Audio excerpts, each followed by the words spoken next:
Ngoài chú thuật hồi chiến thì Thanh Gươm Diệt Trụ, nhầm Diệt Quỷ với tôi cũng là một bộ manga hay mức tầm tạm, nhưng được anime búp tới mức mà thành siêu phẩm ai cũng ham. Tôi vẫn sẽ khen bộ này hơn cái bộ Chú Thật Hài Hước, vì tác giả bộ này rất là biết tự lượng sức mình. Cổ nhân vẫn nói rồi, biết người biết ta thì chăm chuyện cũng không bị phanh chửi. Thanh Gươm Diệt Quỷ nó có cốt truyện đơn giản đến mức thanh thản, không có plot twist đa vũ trụ, không ẩn ý sâu xa, không hệ thống sức mạnh đọc xong mà phải đi tra Google. Nội dung có thể tóm gọn như sau: Tanjiro có cô em gái Nezuko bị hóa quỷ nên quyết tâm lên đường giết con quỷ gây ra chuyện này để biến em gái về lại thành người. Thứ đưa chuyện này lên hàng siêu phẩm chính là nhờ movie đầu tiên, Chuyến tàu vô tận, tận lòng fan luôn á. Phần phim kể về việc đám nhân vật chính tìm cách ngăn một bọn đang đi tìm một loại rau cỏ lạ để ăn, và chúng nó còn cố phá đường tàu. Đây là phần phim có rất nhiều điểm nổi bật. Một là nó phá vỡ doanh thu phòng vé toàn cầu với hơn nửa tỏi trùm, ai cũng được chia tiền cách xê, trừ Rengoku. Hai, đánh dấu lần đầu tiên Tanjiro cũng như tất cả chúng ta nhận ra sự thật phũ phàng, đó là sự chênh lệch không đo đếm nổi giữa Lũ Thượng Huyền và Sát Quỷ Đoàn. Một trụ cột thuộc hàng top cũng phải đi làm đại sứ thương hiệu cho tiệm bán bánh donut.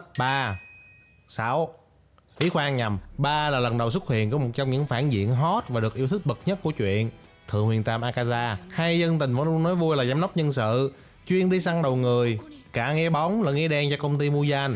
Quay lại với tổng thể chuyện, cái không thể chê được chính là diễn biến của bộ này nó cực kỳ dễ hiểu. Nó đi đúng một mô típ cực kỳ cổ điển luôn, cực kỳ chuẩn sách giáo khoa nhập môn viết truyện manga. Nhân vật chính xuất hiện cùng với động lực phiêu lưu của anh ta đập thẳng vào mặt khán giả ngay từ chap đầu tiên, sau đó giới thiệu đến phản diện. Chỉ cần hai nhân vật này xuất hiện xong thì khán giả tự mặc định nhìn ra được ngay cái diễn biến câu chuyện là cuộc rượt đuổi, đối đầu giữa chính diện và phản diện, và kết thúc sẽ là chính diện vượt qua phản diện và khép lại câu chuyện. Tôi nhớ đây là bộ đầu tay của tác giả, và thật sự là bà này rất biết mình là ai. Bà không cố tạo ra một cái thế giới quá to lớn, quá nhiều nhân vật, quy mô nhân vật chính thì chỉ gói gọn trong dàn trụ cột, mấy đứa hội Tanjiro đấu với công ty Muzan và đánh Thượng Huyền. Số lượng nhân vật ít khiến tác giả có thể đảm bảo kiểm soát được tốt, không có vụ lỡ tạo ra nhân vật rồi cái quên luôn phát triển, hoặc là cảm thấy bí lù không biết phát triển làm sao, cho nó đi lãnh cơm hộp luôn. Nói tới đây lại đợt cover cái bộ Chú Thật Hài Hước của Gege với quả quên phát triển nhân vật chính, hay là tạo ra mấy con nhân vật kiểu con Pikachu cổ xưa được mệnh danh là mạnh nhất thời của mình mà ra đi cái bẹt, không để lại tí cảm xúc gì hết. Có cũng được mà không có cũng chả sao luôn. Nhờ quy mô nhân vật ít nên tác giả cũng có rất nhiều thời gian để trau chuốt quá khứ nhân vật, khiến các nhân vật hầu như đều để lại một ấn tượng nổi bật nào đó cho khán giả. Thế giới của chuyện nhỏ gọn,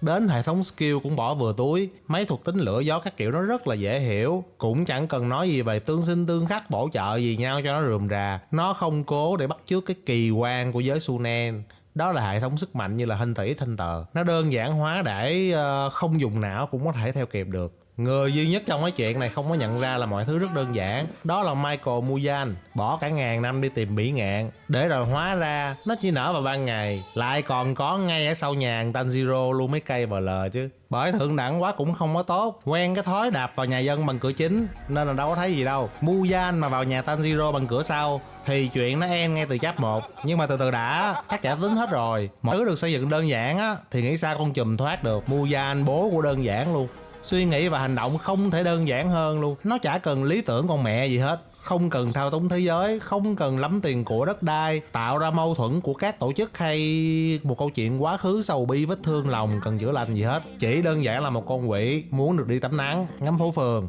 thế thôi. Cà phê ngon nhất là uống lúc sáng sớm, săn mây đẹp nhất là lúc bình minh. Nó chỉ ước thế thôi đó. Chính trị với trả tiền bạc, thống trị nhân gian mà làm gì. Lỡ đem Chú Thật Hài Hước vào rồi, tôi còn khen chuyện này ở cái đoạn đánh chùm nữa. Xây dựng Sát Quỷ Đoàn rất là thực tế, con người éo có cửa đánh với Thượng Huyền nên lúc nào cũng phải đánh cả cặp, đánh hội đồng với quỷ chứ trả bù cho bên kia. Kiếp nạn cấp tận thế mà vẫn chơi cái trò như bi rồng, thay phiên nhau bay vào solo và cờ lờ giải đấu võ thuật à. Nhưng đánh hội đồng là hèn, chúng ta phải đề cao tinh thần thượng võ. Ok, mấy thằng đề cao tinh thần thượng võ phải hội ly nước cam. Tôi vẫn giữ quan điểm Thanh Gươm Diệt Quỷ không phải một bộ manga xuất sắc về chiều sâu, nhưng là một tác phẩm cực kỳ tròn trịa, dễ hiểu và đáng đọc. Thứ khiến chuyện này viral là nhờ anime làm quá tốt, quá đẹp, nhạc quá hay. Dĩ nhiên cũng cùng một công thức với Chú Thật Hài Hước là anime gánh, nhưng tôi vẫn chọn Thanh Gươm Diệt Quỷ xếp cao hơn một bậc vì cái sự đơn giản, tự lượng sức mình, không cố tỏ ra sâu sắc triết lý để rồi không làm nổi, rồi để ra một mớ hổ lốn trên đường. Nhân dịp đang có movie thứ hai của bộ này, tôi cũng đã đi xem. Nội dung thì kể về giai đoạn chủ đầu tư bất động sản mua danh mở bán dự án chung cư cao cấp vô hạn thành với view triệu đô không góc chết. Ai muốn vào ở thì ông sẽ biểu thằng nhân sự Tam đi hỏi tên rõ ràng, đạt chuẩn văn hóa thì mới cho vào. Nói thật thì oánh nhau coi vẫn đã phết. Đồ họa hiệu ứng âm thanh của cái studio nó quá là dã man đi, xem rất là phê. Nhưng nội dung thì nhiều hồi ức vô cùng luôn, cứ vài phút lại ngẫm nghĩ và nhớ lại. Lê thê dài dòng buồn ngủ thôi rồi. Coi được một lúc mà tôi mới nhớ ra cái này không phải là Naruto, hồi ức lầm lốn. Nhưng vẫn là một bộ phim hay nha.